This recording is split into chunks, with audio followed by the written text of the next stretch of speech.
Big shout out to Rock Shock. Thank you so much. I appreciate you from the bottom of my heart. Yeah, Amy. Rock Shock, I don't know. She can see you something.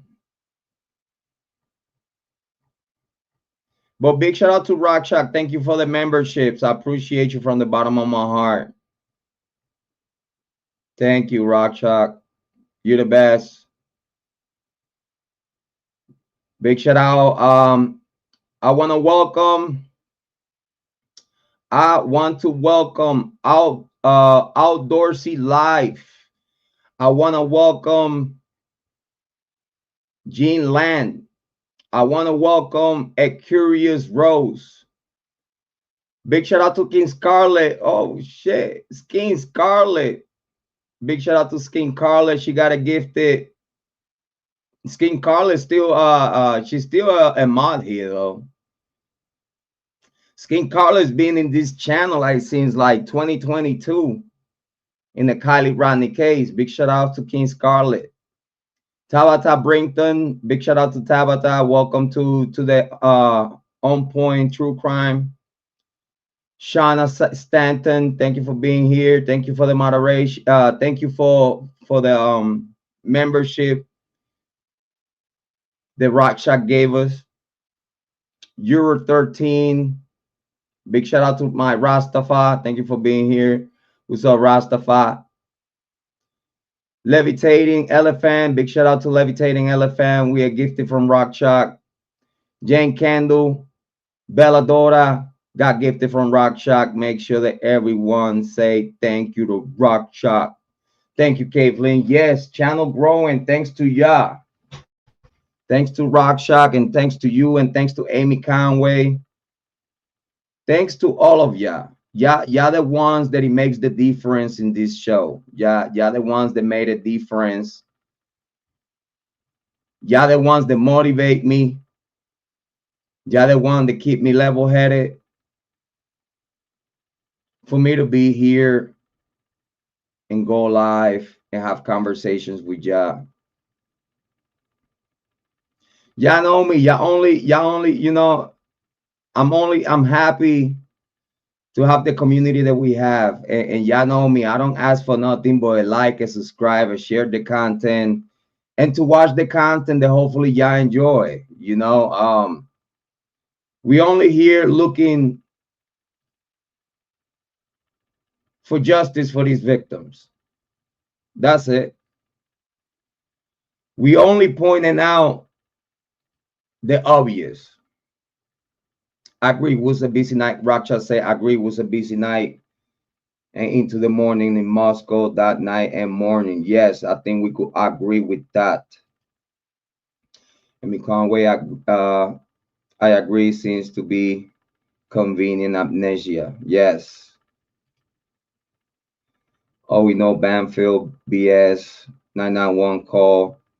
Take Horn Greek Road party kids gonna call cops on. Yeah, I know everybody gets in trouble.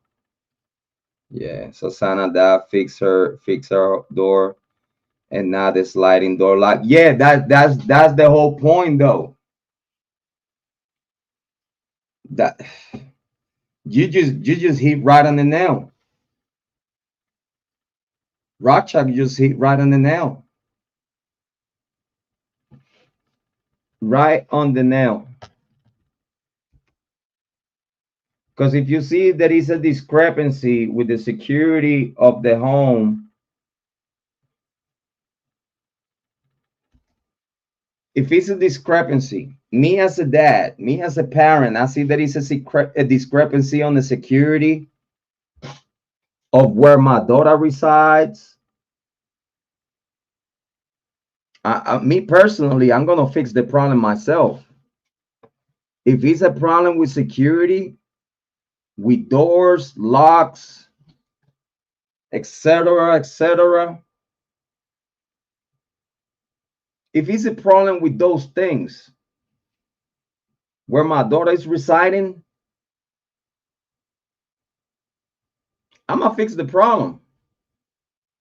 But I'm not going to go and just make it put a new lock on my daughter's room and then I see the back sliding door doesn't have no lock. I'm gonna say something. I'm gonna talk to the landlord, and I'm gonna do what I need to do to make sure that in that residence where my daughter resides to go to college is secure.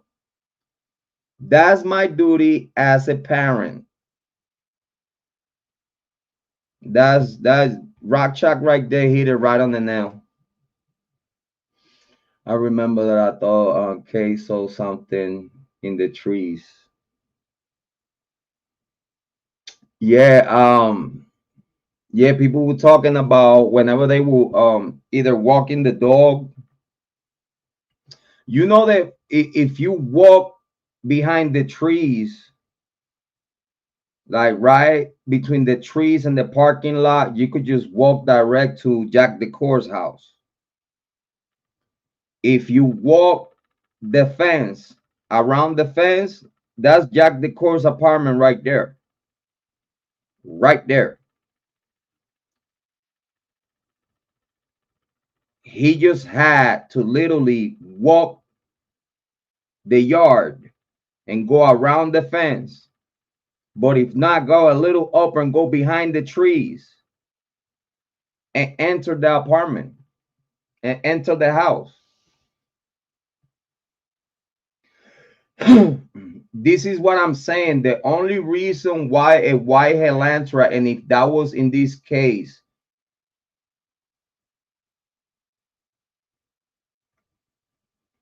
it had to be Jack Decor's dad driving around waiting for Jack Decor and his friends to come out to take him wherever they were going after whatever they did.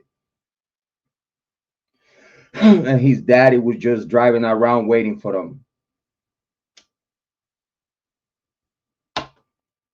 Or they were just driving around not giving a fuck about whatever they did after the killing. Patrolling the area. But it's a big chance. It's a big chance. The Kiely, Maddie, Ethan, and Santa got murdered between 3 a.m. and 4 a.m. I have more reasons to think, not just with the homework, but the common sense of everything that is being presented. I could say time of death. Again, I gave it to Moscow PD. They know. I told you I spoke with Moscow PD before I talked to you.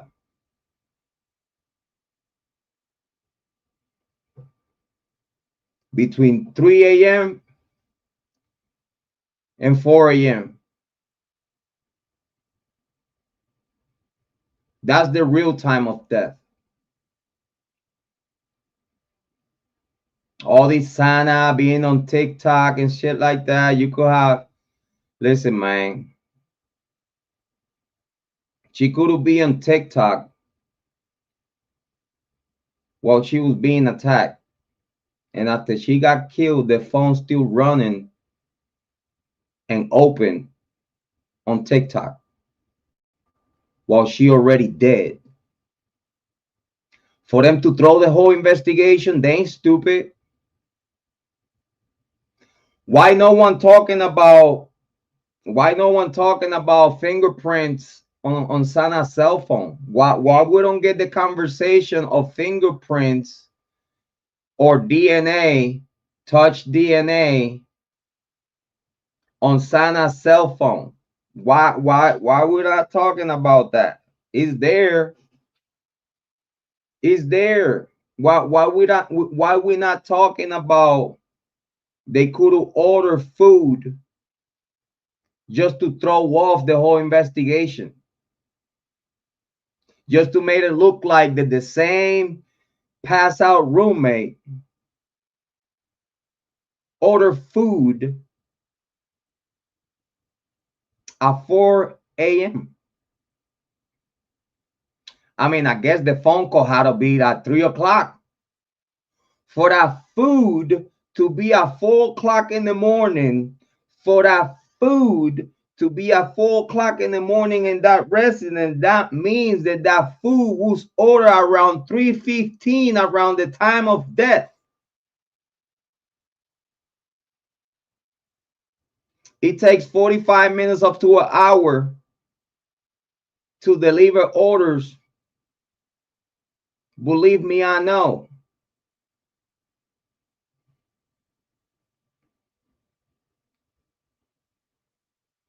I used to manage food retailing with delivery. Managing. So believe me, I know that it takes 45 minutes up to an hour for a delivery. We're not expecting them to be that busy at that time at night. So the phone call for food happened right after they dead, or why they getting killed.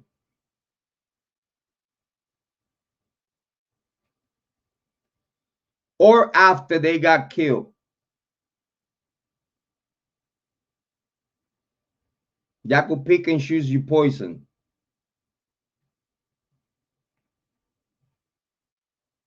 But a phone call was made at 3:15. It had to be.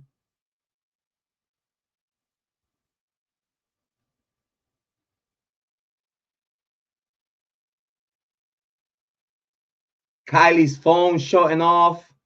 Why Kiely's gonna shut off her phone? Why we're not talking about DNA and fingerprints in Kiely's phone? Why we're not talking about that?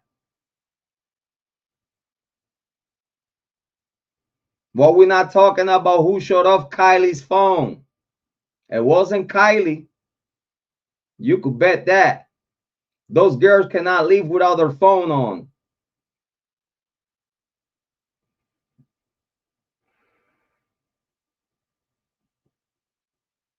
They said that they will kill while they will sleep.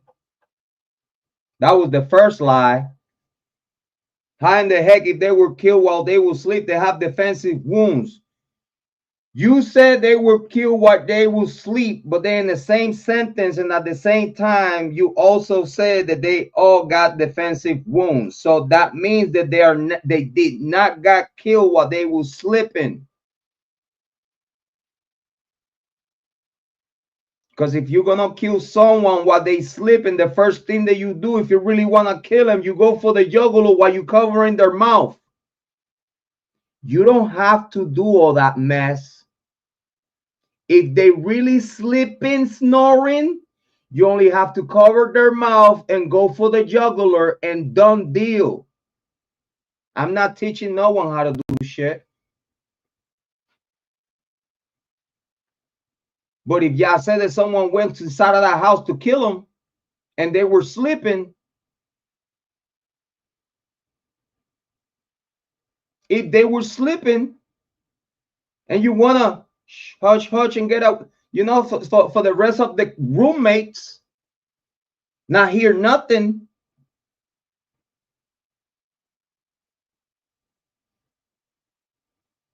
but the mess inside of those rooms and outside of those rooms tells everyone that it was a hellhole of screaming, yelling, and begging for help. But no one heard nothing. No one seen nothing. But it was a fucking mess. And whatever they tell you, it's a fucking lie. Big shout out to everyone watching. Big shout out to all the ladies. Sorry that I couldn't go to all the comments. I'm sorry for the technical issues. My apologies. Big shout out to Jay Moen. Thank you so much. Appreciate ya. I think this is gonna be all for today. It's a lot of things that people not talking to. Either they didn't pay attention,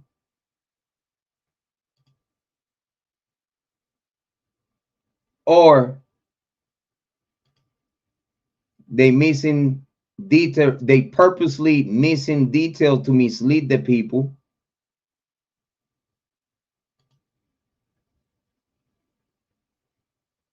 or they're part of the cover up.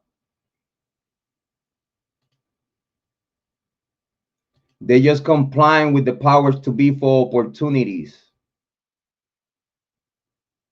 They're only complying with the powers to be for opportunities and news media outlets, and be seen in court TV, being seen with Banfield, being seen with all these people in Law and Order. And this is why content creators put their moral, they compromise their morals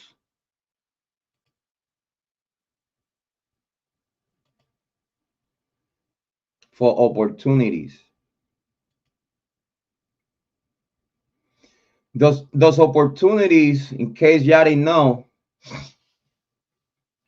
those opportunities is being presented to me.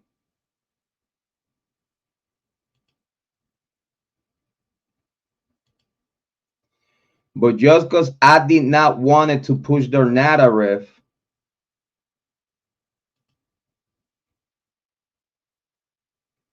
and they didn't want to pay, just because I did not want it to be part of their narrative, and they did not pay, or did not want to pay the amount that I requested, it never happened. But they knew if they pay the amount that I requested for me to show up in one of their shows, they know for a fact their host would look stupid.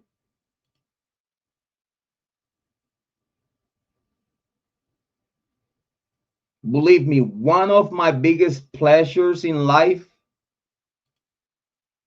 is get Nancy Grace and literally tell her everything that she don't talk about. I would like to sit there and debate Nancy Grace. I would love to debate Vinnie Politan. I would love to debate Banfield. I would love to sit there and embarrass each one of them. Of course, they're going to cut the fee, and probably that shit will never air. But that's my mission.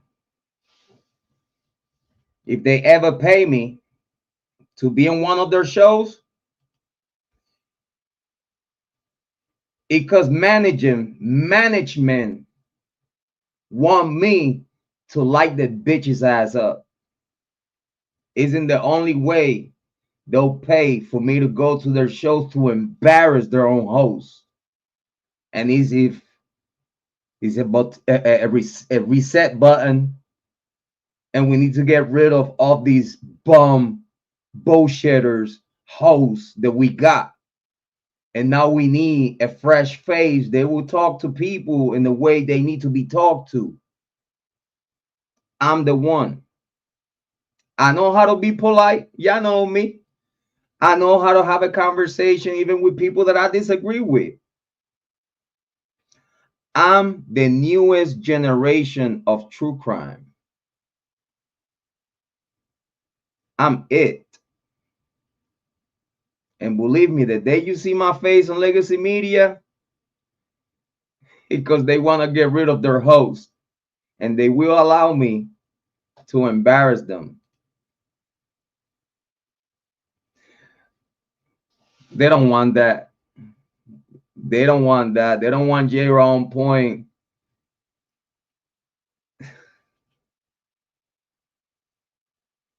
Listen, I promise I'll be nice. I promise I'll be nice.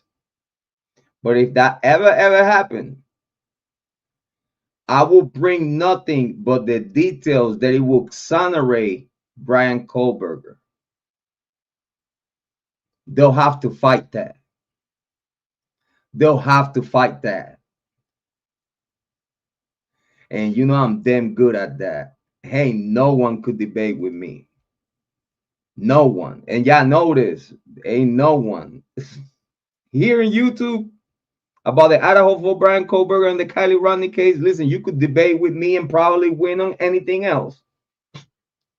But when it comes about the Idaho for Bryan Kohberger and the Kiely Rodni case, I'm the source. Believe in yourself because I believe in you. If I did it, you could do it too. I ain't nothing special. I believe that you're going to take the best decisions in your life for yourself and for everyone around you. Love yourself, take care of yourself so you'll be able to love others and take care of others. And as always, your favorite brother, your mother's favorite son, the black sheep, the team to the tango, the yin to the Django, Jrod on point. I appreciate y'all. Thank you everyone for being here. Amy Conway, Rock Shock Nation. Big shout out to Rock Shock Nation. It hit different when Rock Shock Nation and Amy Conway's in the building. Big shout out to Kiely. Big shout out to Cindy. Big shout out to Joanne from Utah. Big shout out to everyone that was here. Thank you so much. I really mean it from the bottom of my heart. Big shout out to Kiely. I want to make sure that I don't forgive you. Thank you so much. And big shout out to all those new members. Enjoy the content. Enjoy all those members. I got to let you know right now, you're free to come up to panel and enjoy yourself, okay? The same with Rock Shock. Rock Shock knows she could hit the link anytime and enjoy the show. Y'all know how I do. All moderators know could hit the link. Members could hit the link. Subscribers could hit the link. You know, y'all could always come up here and have a conversation with me. Big shout out to Joanne from Utah. So, ladies, let me leave y'all with your favorite song, my favorite song. Hey, and I'm going to try to be here tomorrow. I'm going to try to be here tomorrow with Speakman Holding. My apologies for not having Speakman Holding here today. He tried to make it, but, you know, he had previous things in his schedule, and he still tried to convene in the live stream and have a conversation, but he was preoccupied having a party, having a good time, and that's my guy. You know, we appreciate Speakman Holding. So let me leave you with So Sexy, Sexy, Sexy. I wonder you've been with me. Big shout out to everyone watching.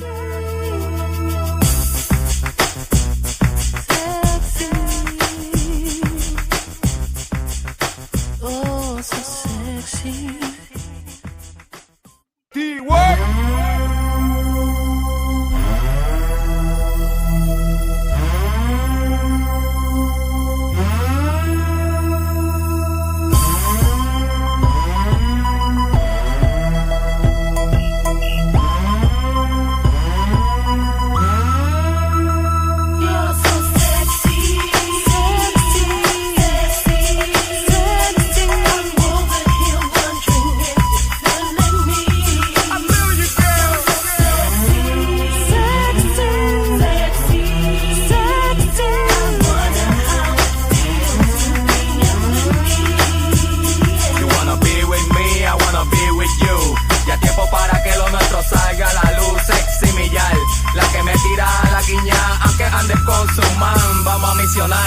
I'm over here and let me know your name, boy. Your sexy smile got me checking for your seal. You caught my eyes and I'm seeing if you're single. Do you wanna get to know me?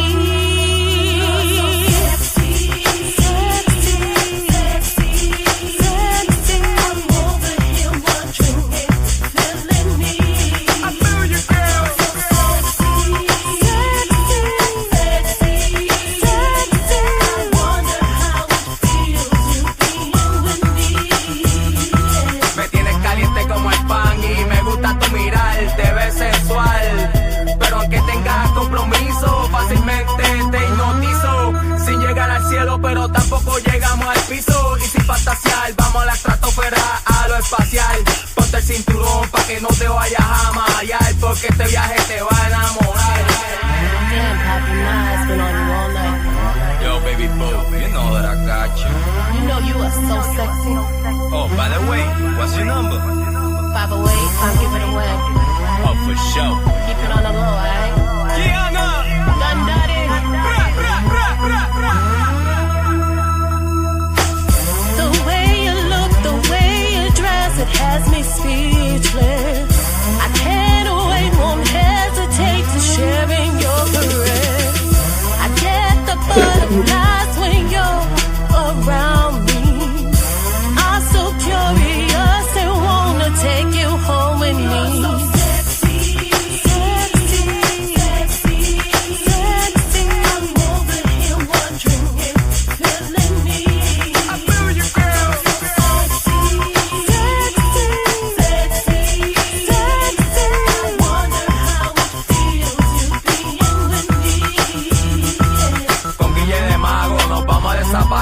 Llegando al mundo de la fantasía, para que te des de cuenta que entre tú y yo, mujer, el mundo vamos a recorrer de primera clase, para que nuestras pasiones se puedan desenvolver.